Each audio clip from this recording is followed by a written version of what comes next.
अवधूत चिंतन श्री गुरुदेव दत्त श्री स्वामी समर्थ सगळ्यांना। तर आषाढ जो महिना आहे तो आजपासूनच सुरुवात झाली आहे आणि आखाड तळणे म्हणजे काय आणि त्यामागचं खरं कारण काय आहे याचबद्दलची माहिती मी तुम्हाला आजच्या व्हिडिओमध्ये सांगणार आहे। आपल्या देशामध्ये 3 ऋतू आहेत आणि प्रत्येक आपल्या जे ऋतूनुसार आपण वेगवेगळ्या प्रकारचे काही पदार्थ बनवून खात असतो आणि प्रत्येक ऋतूचे हे वेगळे एक महत्त्व आहे आणि ऋतूनुसारच जे काही आहार आहे तो आपल्याला घ्यावा लागत असतो। आणि आपले पूर्वजही असे सांगायचे की आरोग्याच्या दृष्टीने देखील हे आपल्यासाठी खूप महत्त्वाचे आहे। आणि आता तर पावसाळा सुरू झाला आहे। या नुकताच लागलेल्या पावसाळ्यात आणि आषाढ महिन्याला सुद्धा आता सुरुवात झाली आहे। आषाढ महिना सुरू झाला की दिवसाच्या जास्तीत जास्त तळणीचे पदार्थ हे खाल्ले जातात। मे महिन्यात आपण जे काही घरी बनवत असतो तेच पदार्थ पापड कुरड्या अगदी आवर्जून खाल्ल्या जातात। आषाढ महिन्यामध्ये कधी तुम्ही मस्त तळलेले पदार्थ हे खाऊ शकता, कारण की आषाढमध्ये तळलेले पदार्थ खाणे यालाच तर आषाढ तळणे किंवा आकार तळणे असे म्हटले जातात। आपल्याकडे खूप जणांकडे आषाढ महिन्यात वेगवेगळे पदार्थ बनवण्याची पद्धत सुद्धा असते आणि खास करून या दिवसात जवायला सुद्धा घरी बोलून चमचमीत पदार्थांचा मान सुद्धा दिला जातो। तर आणि काही ठिकाणी तर मुलीला माहेरी नेऊन आषाढ तळण्याची जी पद्धत आहे ती करून जे मुलीला असतं ते छान तेलकट पदार्थ करून खाऊ घातले जातात। आषाढ महिन्यात ही तळण्याची पद्धत जरी असली तरी या दिवसात तेलकट पदार्थ का खाल्ले जातात याचंही सुद्धा एक कारण आहे बघा।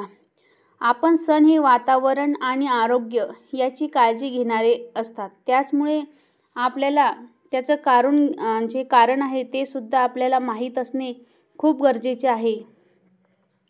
आषाढ महिन्यात पाऊस हा जास्त पडत असतो, नदी तलाव हे ओसंडून वाहत असतात आणि अशा वेळी जे पाणी आहे ते सुद्धा ते प्रदूषित होण्याची शक्यता असते आणि आपल्या शरीरामध्ये दूषित पाणी गेले तर आपले आरोग्य सुद्धा हे बिघडते आणि पाण्यामुळे आपल्याला पोटदुखीचे प्रॉब्लेम सुद्धा हे निर्माण होतात। आषाढ महिन्याच्या आपण ज्या पाण्यातून जास्तीत जास्त जे आजार आहे ते पसरण्याची जी दाट शक्यता असते, कारण या दिवसात पाणी दूषित झालेले असते आणि दूषित पाणी जर आपल्या शरीरात गेले तर आपले आरोग्य हे नक्कीच बिघडणार। त्यामुळे आपल्या ज्या शरीराला आहे ते वंगण मिळावे यासाठी आषाढ महिन्यात तळलेले जे तेलकट पदार्थ आहेत ते आपण खाल्ले पाहिजे आणि त्याचे सेवन हे जास्त प्रमाणात केले जाते। आणि पावसाळ्यामध्ये हवेमध्ये गारवा सुद्धा असतो, अशा वेळी तेलकट आणि उष्ण जर आपण पदार्थ खाल्ले तर ते पदार्थ शरीराला उष्णता पुरवण्याचे म्हणजेच गरम ठेवण्याचे काम सुद्धा करत असतात। त्याचमुळे या काळात हे पदार्थ तळले जात असतात आणि हे पदार्थ खाल्ले सुद्धा जास्त प्रमाणात जातात।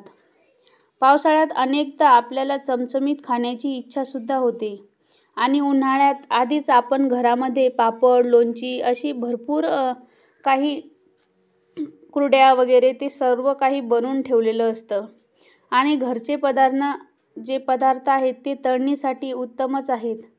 आषाढ महिन्यात हे काही तळणीचे पदार्थ आहेत ते आवर्जून खाल्ले पाहिजे, कारण जर ते खाल्ले तर या दिवसात आपल्याला पचायला सुद्धा ते सोपे जातात।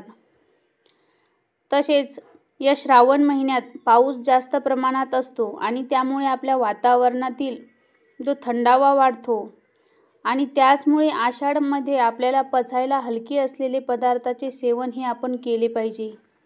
आषाढात आपली जी पचनशक्ती आहे ती कमी असल्यामुळे आपल्याला तेलकट पदार्थांचे सेवन हे केले जाते आणि त्यामुळेच तळलेले पदार्थ हे आवर्जून खाल्ले जातात।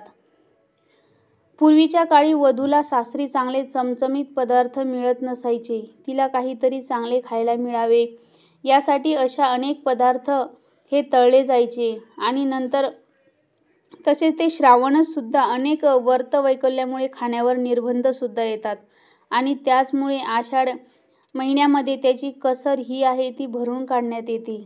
तळणीचे पदार्थ खाऊन अपचन होऊ नये यासाठी मुंगाची खिचडी देखील केली जाते आणि त्याचबरोबर या काळात लहान मुलांना सर्दी खोकला होऊ नये म्हणून आलेपाक वडीसुद्धा आपण बनवतो. अशा काळामध्ये हे पदार्थ आपण जे आहेत ते आपण प्रामुख्याने हे केले जातात.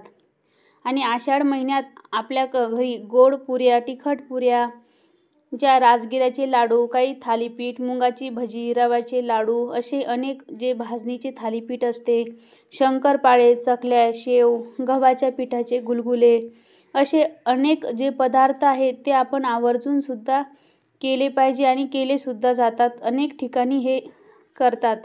आषाढ महिन्यामध्ये इतके सर्व पदार्थ केल्यानंतर आपण त्याचा नैवेद्यसुद्धा अन्नपूर्ण देवीला हा दाखवला जातो आणि तिची पूजा देखील केली जात असते. तसेच देवी देवतांना आषाढ महिन्यात नैवेद्यही दाखवला जातो.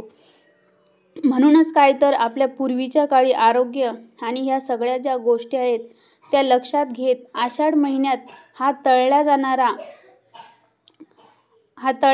तळल्या जाण्याचा हा आखाड महिना हा असा मानला जातो. म्हणजे तुम्हालाच आषाढ महिन्यामध्ये आखाड तळणे म्हणजे काय हे तर समजलेच असेल आणि यामागील काय कारण आहे हे सुद्धा तुम्हाला या व्हिडिओच्या माध्यमातून नक्की समजलं असेल. तर आषाढ महिन्याच्या सगळ्यांना शुभेच्छा. वारीला जाण्यासाठी आता वारकऱ्यांची पंढरीच्या विठुरायाची भेटीसाठी वारकऱ्यांची आतुर झालेले आहेत. आषाढ महिना म्हणजे पंढरीला जाण्यासाठी भक्तांसाठी एक अविस्मरणीय पर्वणीच म्हणावी लागेल. तर याबद्दल आषाढ महिन्याबद्दल तुम्हाला ही माहिती कशी वाटली हे मला नक्की सांगा कमेंटमध्ये. श्री स्वामी समर्थ. जय जय स्वामी समर्थ. धन्यवाद.